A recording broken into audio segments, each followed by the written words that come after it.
The President and I are grateful to be with you, to honor the passion you share through unmatched bravery, resilience, and service to our great nation. Thank you for defending our freedom. It is with immense pleasure for me to address the Fort Bragg and Pope Army Airfield community today. To our great armed forces of the United States stationed all over the world, I have a nostalgia-filled message. Happy Valentine's Day. Love letters have symbolized the union of patriotism and family devotion among our soldiers for 250 years. The harmony of love of country and love of family is what makes us uniquely American. It is very balanced, which strengthens our military and builds our communities. And now, it is my distinct honor to introduce your Commander-in-Chief, our leader who maintains a mission of peace through strength, President Donald J. Trump.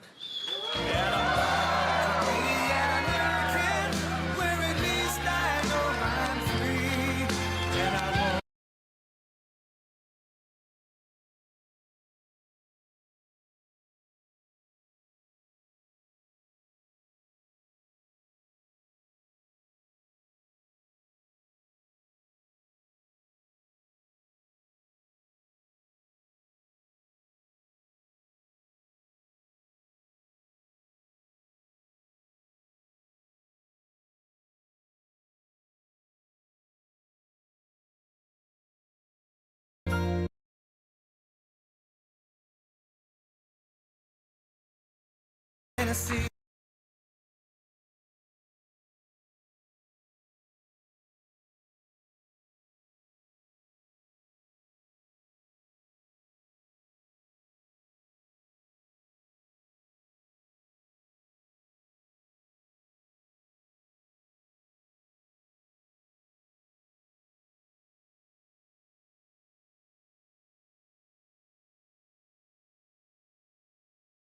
Amazing group of people before me, amazing, and very proud of you.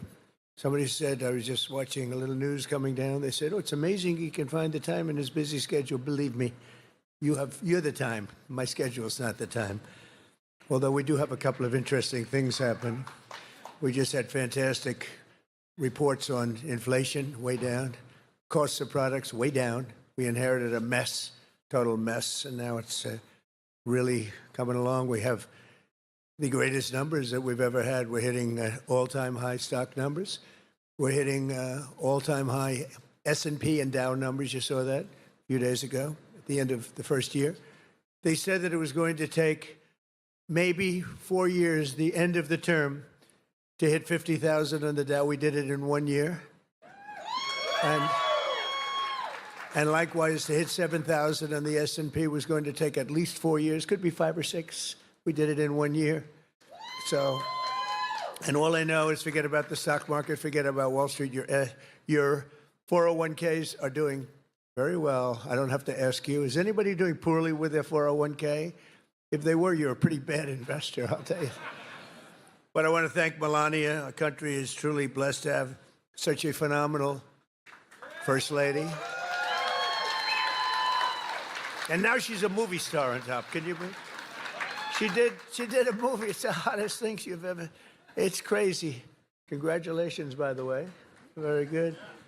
You know who loves that movie? The ladies. They go see it 3, 4 times. That's what I heard. They go see it with the husband. Husband really likes it a lot, but the women go back and see it. But she's a great First Lady. And I'm thrilled to be back on one of the greatest and most celebrated military bases in the history of the world. Fort Bragg, we have your name back. We got your name back from the radical left. The radical left is not happy about it. It's another reason you have to vote for us, because they'll change it back to whatever it might be. This is the home of the legendary Green Berets, the home of the Sky Dragons, and the All-American 82nd Airborne. And in particular, I hear that we are joined by many exceptional soldiers from the 1st Brigade Combat Team, also known as the Devils in Baggy Pants. What's that all about? The Devils, they are devils. And you are devils, I will say. And I have no higher honor in life than to be your commander-in-chief. I'm so proud of you all.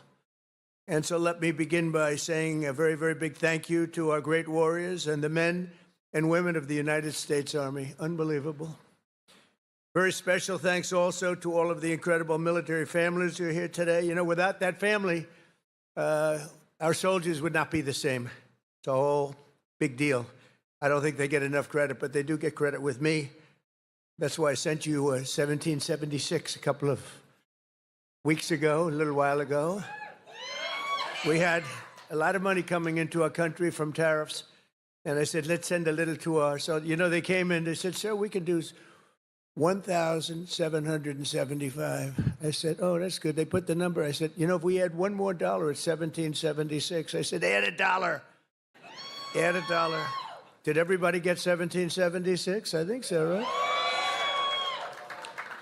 You think the Democrats would have done that? Forget it. But it's really because of your incredible sacrifices to keep America safe and free. There's nobody more respected than the people in this room. We're also joined by General Gregory Anderson, General Brandon Tagmeyer, Secretary Howard Lutnick, Senator Ted Budd. He's doing a fantastic job, too.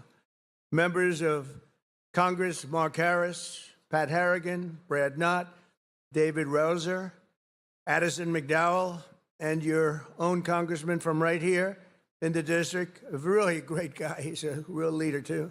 Richard Hudson. Where are they? Where are they all? Look at them. They're all dressed up. They have to be nice to you because without your vote, forget it. They're out of commission, right, fellas? But what a good job. And Richard, this is your area. Congratulations. He's always bugging me for more money for Fort Bragg. I said, Richard, get off my back. And we're going to do that. You know, they're talking about a big compound, right? And we're going to get that done. We're going to get it done for you. Now, if the Democrats get in, it's not going to happen. I guarantee you that. But we're going to get that done. That's your number one priority, I think. Richard Hudson. So you have another man who is running for the Senate, who is phenomenal. The only thing is he's not as well known. He was behind the scenes. He was the head of my 3 campaigns. I won all 3 times here by a lot. It wasn't even close. And he was responsible, along with Laura Trump. Laura is fantastic. Born here and loves the area, but they work together. But Michael Watley, if he's here, I don't know. Michael, will you come here for a second, please? He's running for the Senate, and if he gets in, you're going to be taken care of. If he doesn't get in, we're going to be stripping the military like they always do, the Democrats. This is a man who was the head of North Carolina. So he did so well that I said, who is that guy that did so well? Because when it came time to picking the head of the Republican Party, I picked him. And you saw what happened in the last election. We won in a landslide. We won every swing state, all 7 swing states. We won by millions of votes, the popular vote. You know, the first time I won, but they say I didn't win the popular vote. You know I did. I won it by a lot, but they say I didn't. So every time they'd introduce Donald Trump, who didn't win the popular vote, but he, you know, whatever. I said, I don't ever want that to happen again. But we did. We won everything. And this is a man that was in charge of this state. He did so well here. There was nobody else that I even considered to run the RNC. That's the whole country. And we had a big, big victory just recently that you know very well, a victory like they've never seen. So I'd just like you to say a couple of words, Michael. Congratulations. Thank you.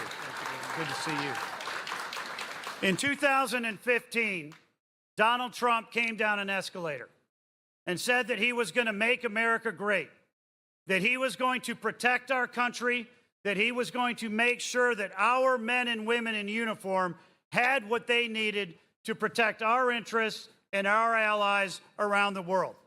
And North Carolina stood up and said, that's our guy.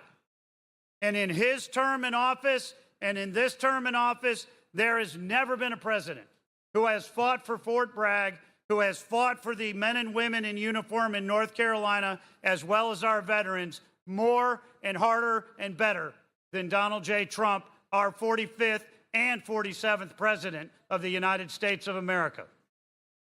I am thrilled that he has asked me to run for Senate in North Carolina and is giving me an opportunity to represent you and to fight for you and every other base that we have in this great state to protect our interests, to make sure that America and our allies are going to be protected.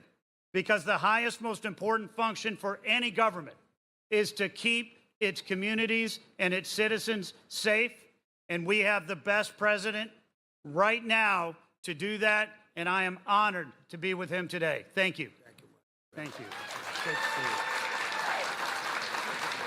And the word is he's doing really well. But when I heard they were taking the name Fort Bragg off, I said, no. They're kidding. That's not gonna do. They did. They took the name off. We got it back very quickly. But they took it off. And if we don't win the midterms, they'll take it off again. They'll take it off again. You can't let that happen. And this man is exceptional, I'll tell you right now. So with the help of everyone in this room, America is the strongest military on the face of the earth. We rebuilt it. We really did. We rebuilt it in my first term. We had a great first term. We had the best economy in history, but this is blowing it away. But we had a great economy in the first term. We did everything, but we really created a tremendous military. Now, some of it was given away, actually a lot, but small compared to what we did to Afghanistan. You remember that, where they left all the military equipment behind? We wouldn't have left anything. We would get out with dignity and strength, respect. We looked like we were running. We don't run from anybody. That was a Biden embarrassment. What a terrible president. But we came back and we already have rebuilt our military to stronger than it was even then. And we don't leave equipment behind. We don't leave jets behind. I said, why do you leave those jets behind? Sir, I thought it was cheaper to leave it behind. You know, $150 million plane. All they had to do was put a little jet fuel in there and fly it to wherever they want to fly it. These people were the worst. We can't let it happen again. Our military, if the Democrats get in, will be severely misserved. But we rebuilt it in my first term, and now we're making it stronger and bigger and better than ever before. The recruiting is through the roof. You know that after years of recruiting shortfalls, as an example, new enlistments have soared to record highs. We had, a year and a half ago, nobody wanted to join the military. They didn't want to join the Army. You know that. It was like terrible. They didn't want to join the Army, the Navy, the Air Force, the Marines, the Coast Guard, or my beloved, how about that, Space Force. Do we like Space Force? It's turning out to be very important. But they tried to end that, and actually the military refused to allow that to happen. But you couldn't get people to join. And as soon as we won the election, that election took place on November 5th. From November 5th on, it was like a miracle. Now we have waiting lists for every branch of the military, waiting lists of people to get in. In other words, your jobs are wanted by everybody. And isn't that a better feeling? I'm looking at the smiling faces. We've got a lot of smiling faces. You should be smiling.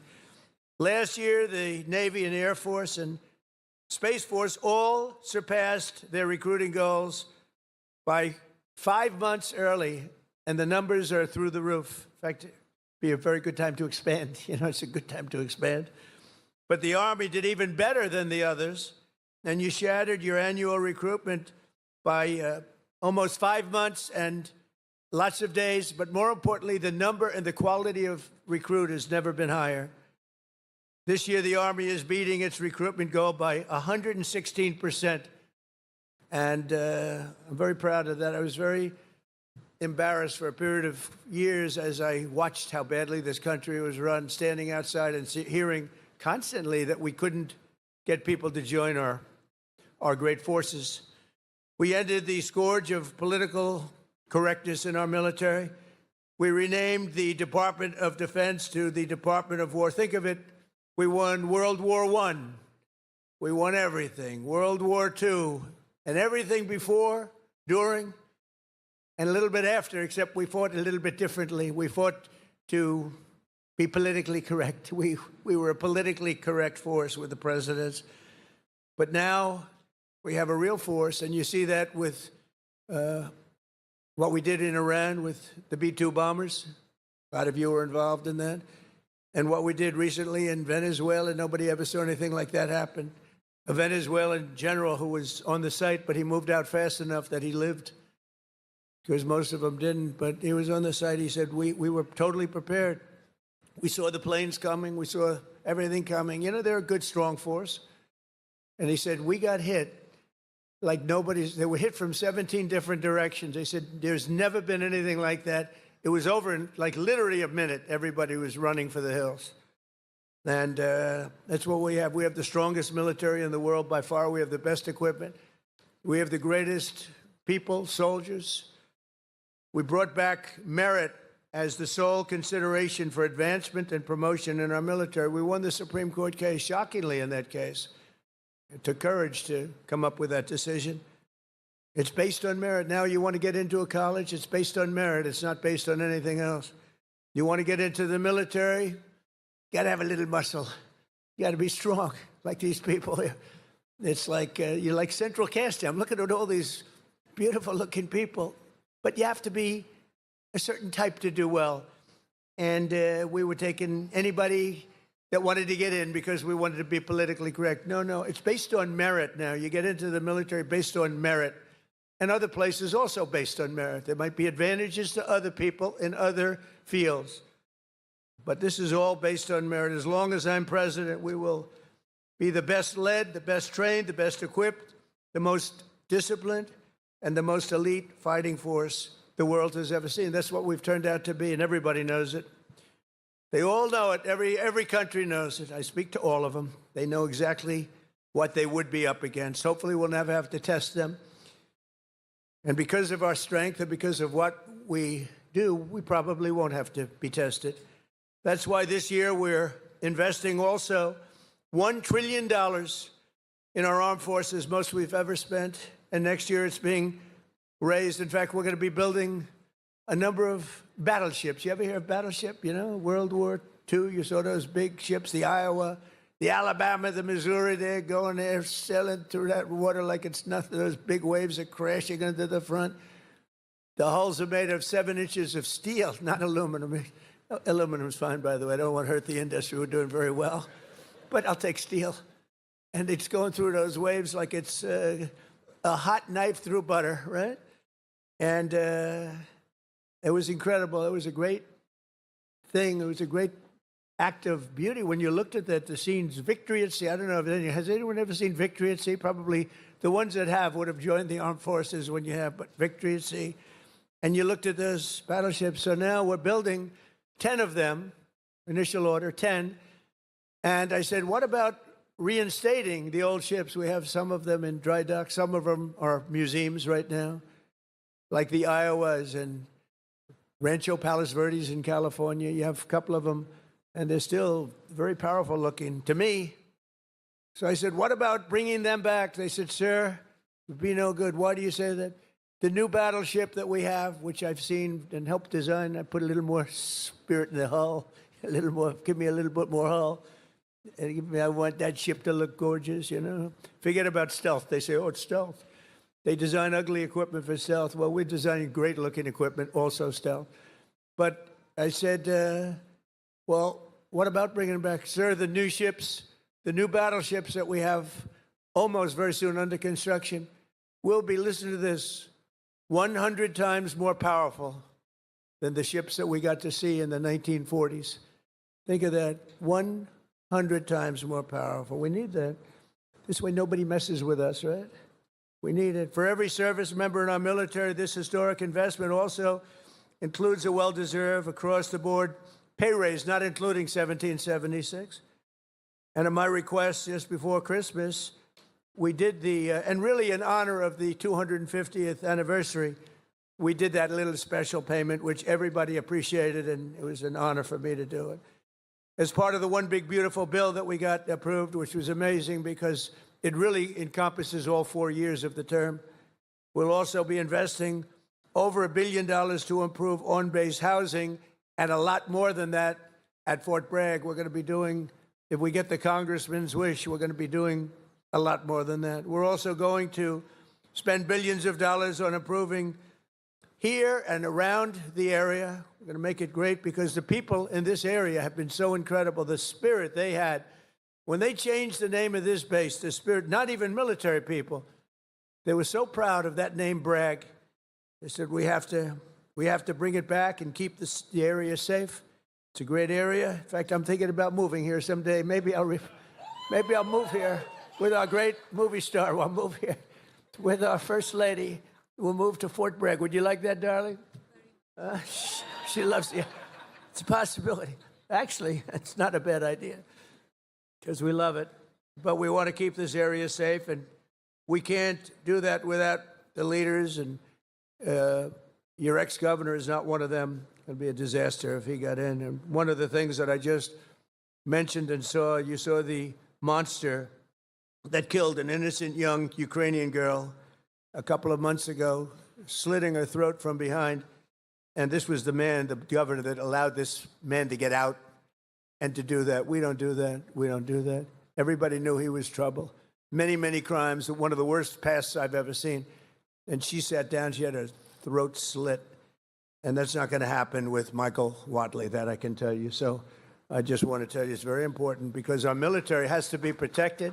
Our people have to be protected. And they will decimate our military. Every time you come in as a Republican, a lot of Republicans, they come in, they don't do anything about it. I do beyond what anyone's ever done, not even close. To give you all of the equipment you need, we're also purchasing 30 new and modified Abrams tanks. Still the best tank, right? Still? It was named in honor of Stacey Abrams.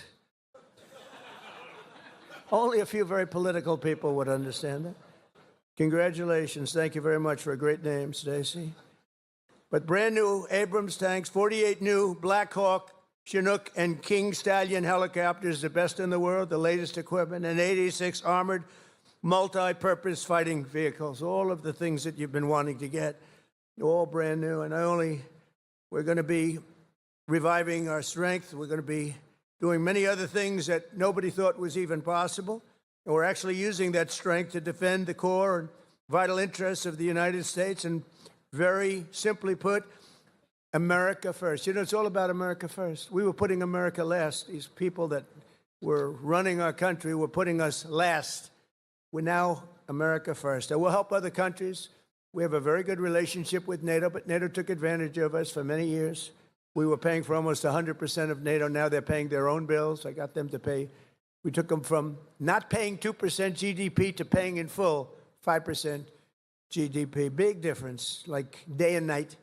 With the help of our military, we stopped the invasion on our southern border for 9 straight months. 0 illegal aliens have been admitted into the United States, and that's done by the radical left. Those charts are made up by the radical left, so I can't imagine that they could be wrong, because it seems hard to believe we could have had 0. My friends, these are early supporters. I have so many supporters up here. How the hell did you get into the military base? It's amazing. I'm a little worried about that. Let's check security. But no, I have so many. You know, I have women from North Carolina. It's about 50 or 60 of them.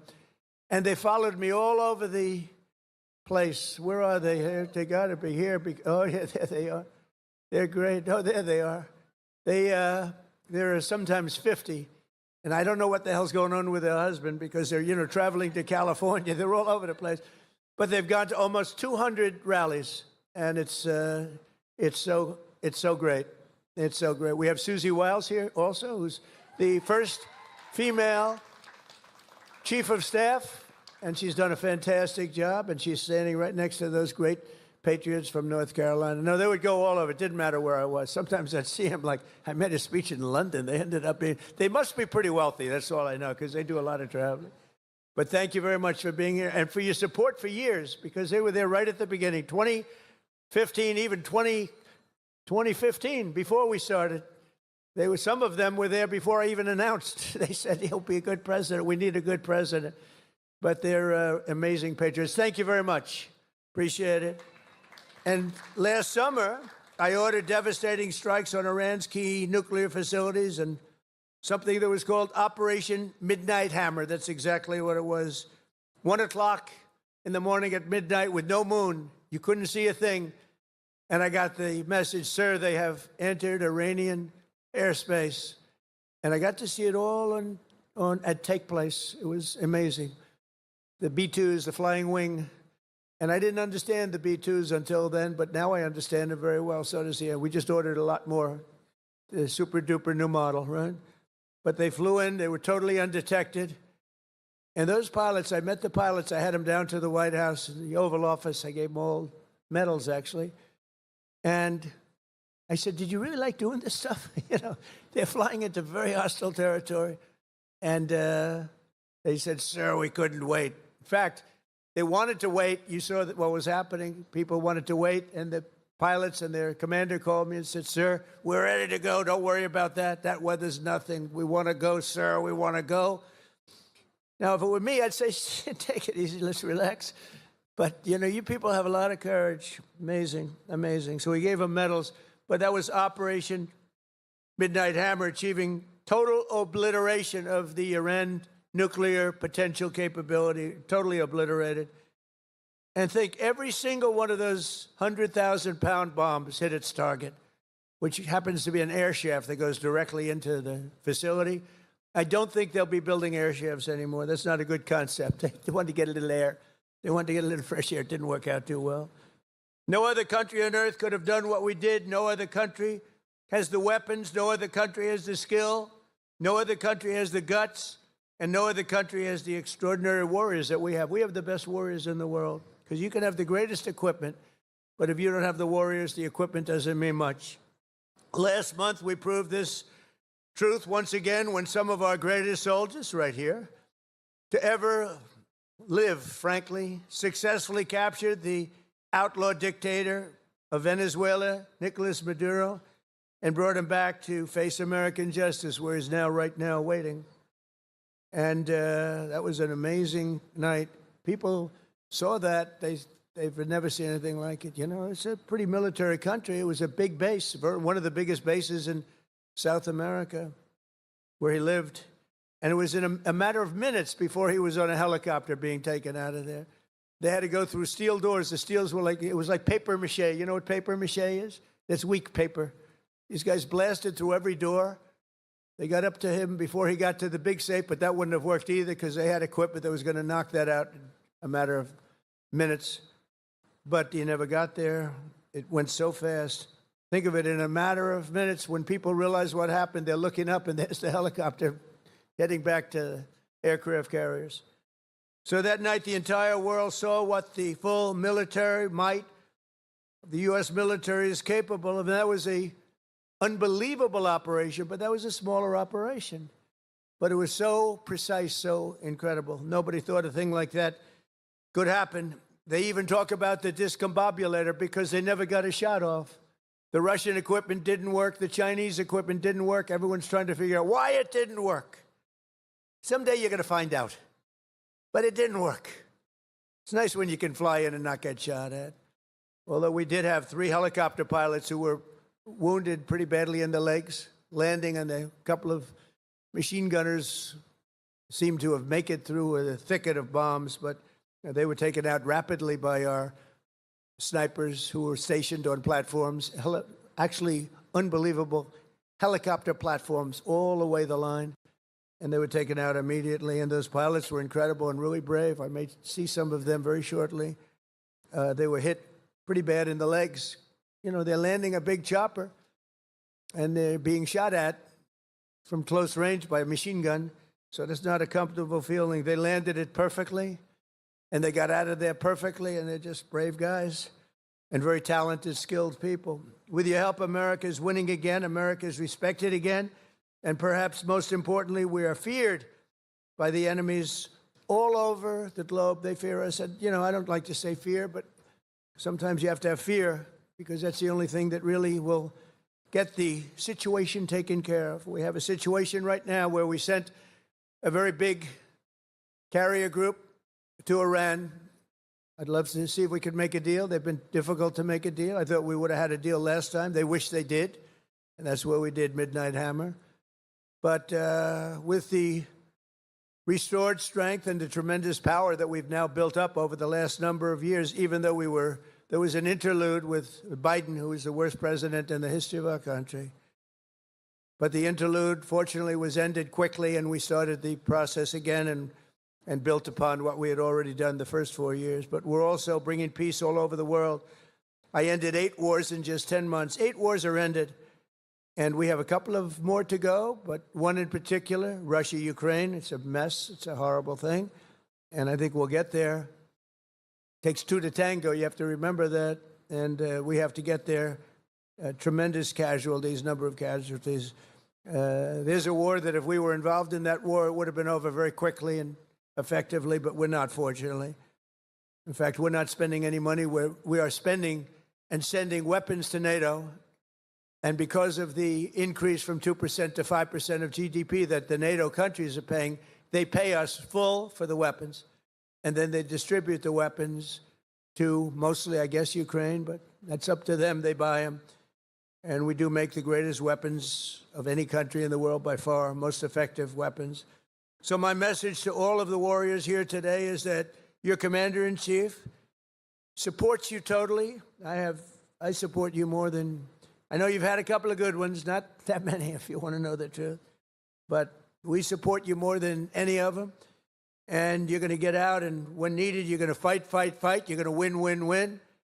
And we're going to continue to make our country bigger and better and stronger than ever before. And that's exactly where we are right now. We are the most respected country anywhere in the world. And I say it, the King of Saudi Arabia told me when I was there, he spent $2 trillion. We have $18 trillion being invested right now in our country from other companies and countries all over the world. The most any country's ever had is $3 trillion. That was a long time ago, and it didn't happen to be us. It was another country. It starts with a C. Can you imagine what I'm talking about? China.